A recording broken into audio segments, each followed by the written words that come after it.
कुछ लोग बोले कि क्या पूजा पाठ करना या चंदन लगाना सही होता है? देखिए, पूजा पाठ करना सही होता है, लेकिन जो माथे पर टीका लगा लेते हैं, चंदन लगा लेते हैं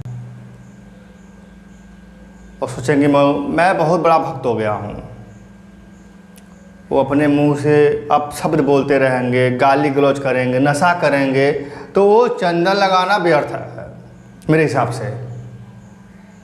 कोई चंदन टीका मत लगाइए आप।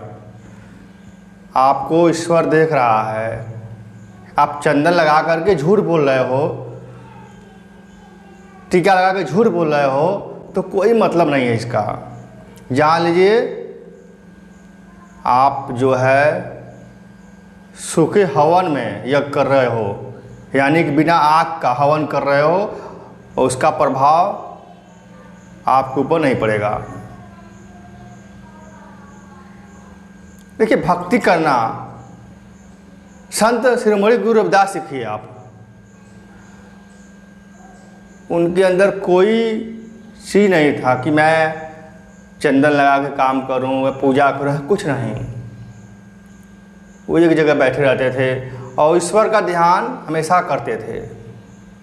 दिखावा कुछ नहीं। जो दिखावा करता है ईश्वर के नाम पर, वो ईश्वर का पूजा नहीं करता है, वो केवल दिखावा ही करता रहता है। जो भक्ति करता है वो दिखावा नहीं करेगा, कभी भी ध्यान दीजिएगा।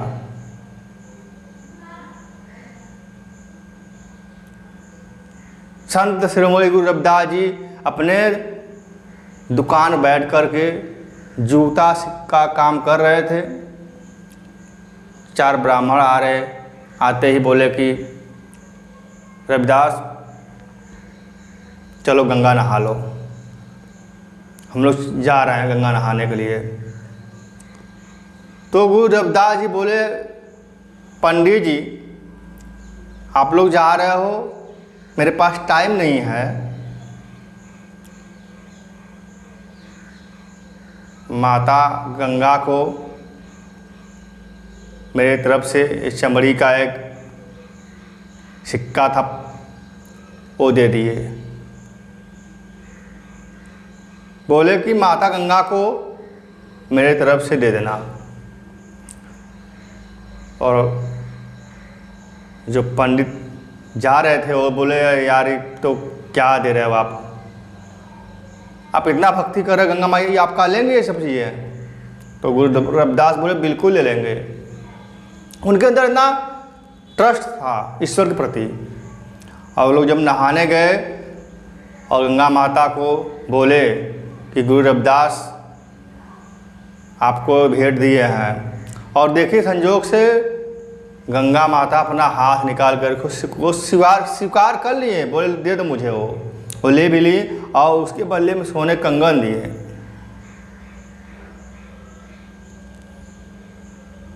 लोग बोलते हैं ईश्वर नहीं है, ईश्वर तो है। देखिए ईश्वर तो है। सोने कंगन लेकर के वो लोग आए तो अपने घर पर लेकर चले गए सोने कंगन, और अपनी औरत दिखाए तो औरत बोली हो तो बहुत महंगा कंगन है, बहुत कीमती है, इसको ले जाओ राजा के पास। और राजा के पास जब लेकर गए तो रानी को देखते ही बोली हो तो ऐसा कंगन कहाँ मिला आपको, और एक हाथ कंगन कहाँ मिला, दूसरा भी लाओ। तो वो लोग छिपा रहे थे कि हम लोग कहाँ से लाए हैं, कैसे, नहीं बता रहे थे। लेकिन फिर बताना पड़ा, मजबूरी उनकी आगे बताना पड़ा। फिर राजा के साथ सब लोग आए गुरु रविदास जी के पास। तो रविदास जी से विनम्र निवेदन की, हाथ जोड़ करके राजा साहब बोले कि एक कंगन और निकाल दो, आप कहाँ से आएगा ऐसा। तो रविदास जी कहीं नहीं गए, गंगा जी नहाने भी नहीं गए। जिस टब में उस चमड़ी का जो जूता था, चमड़ी फेंटे थे, उसी पानी में से गंगा माता को बोले, माता एक कंगन और दे दो। उसी टब में से गंगा माता ने एक कंगन और दिए, 2 कंगन हो गए।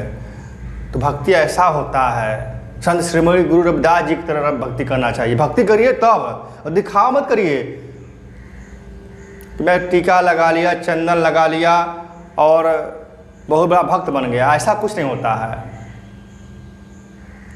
आप किसी धर्म के हो, किसी जात के हो, कभी भी भक्ति में दिखावा मत करिएगा। जिस दिन दिखावा करेंगे वो आपका भक्ति नहीं, वो आपका व्यर्थ जाएगा, कहीं ना कहीं आपका नुकसान होगा। तो कभी भी भक्ति दिखावा मत करिएगा, पूजा पाठ दिखावा मत करिएगा, सच्चे दिल से पूजा करिएगा।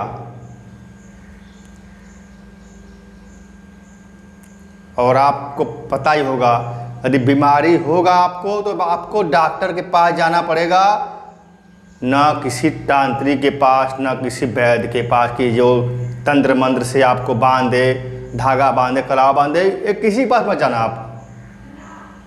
आप केवल डॉक्टर के पास जाना, अच्छे डॉक्टर के पास जाना। ये कलयुग है मेरे दोस्तों, नाना प्रकार के लोग पड़े हुए हैं, कमाने के लिए सबका बिजनेस चल रहा है। कोई हाथ देख के बता देगा, कोई कुछ देख के बता, ऐसा कुछ भी नहीं है। आपको ईश्वर विश्वास है तो आपका काम कहीं रुकने वाला भी नहीं है, ध्यान दीजिएगा। आप केवल सही काम करिएगा, गलत काम कभी मत करिएगा। ये सोचिएगा ईश्वर मेरे से कोई गलत काम ना हो। बस गलत काम करिएगा भी तो एक बार सोचिएगा कि मैं क्या कर रहा हूँ। तो भक्ति करिए, संत शिरोमणि गुरु रविदास की जैसा करिए, दिखावा कभी मत करिएगा। भक्ति में शक्ति तो बहुत है।